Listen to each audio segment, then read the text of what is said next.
for years, we thought of the problem as global poverty.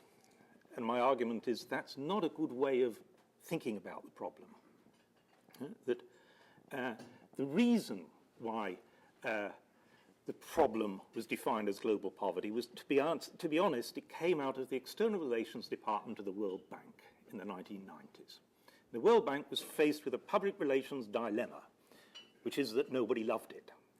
And the reason that nobody loved it was that the left, which was the constituency that believed in aid, didn't believe in growth. And the right, which was the constituency that believed in growth, didn't believe in aid. And the World Bank was an organization, Aid for Growth. And so it was a dilemma.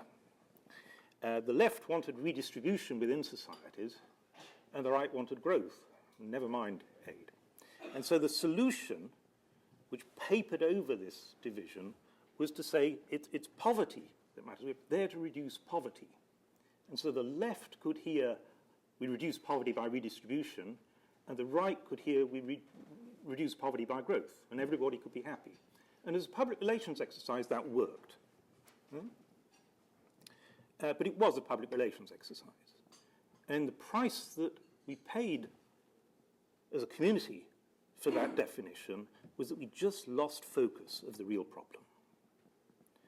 As the headline numbers of global poverty are falling, that disguised the fact that a minority of developing countries was peeling off from the pack. And they were basically stagnant. Now, if a bunch of countries are stagnant, whether absolute poverty goes up a bit or down a bit kind of misses the point. The point is they're stagnant. Because they're stagnant, they're diverging from the rest of mankind. Just amongst the 5 billion developing world, before we think about the billion of us, just amongst that 5 billion, the bottom billion, the poorest bunch of the countries that are now the poorest, diverged at an accelerating rate. By the 80s and the 90s, they were diverging at 5% a year. And by the millennium, the gap between the bottom billion, the average citizen, and the average citizen in the next 4 billion was 5 to 1. 5 to 1 and widening at 5% a year. That's the challenge of development, is not to reduce global poverty. It's to replace divergence with convergence.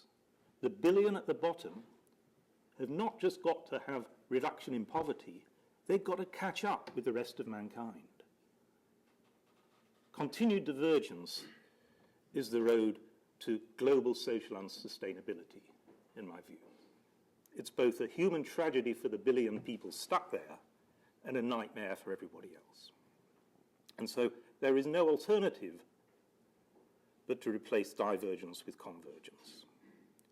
And that's a much tougher problem than reducing global poverty. And it's a different problem.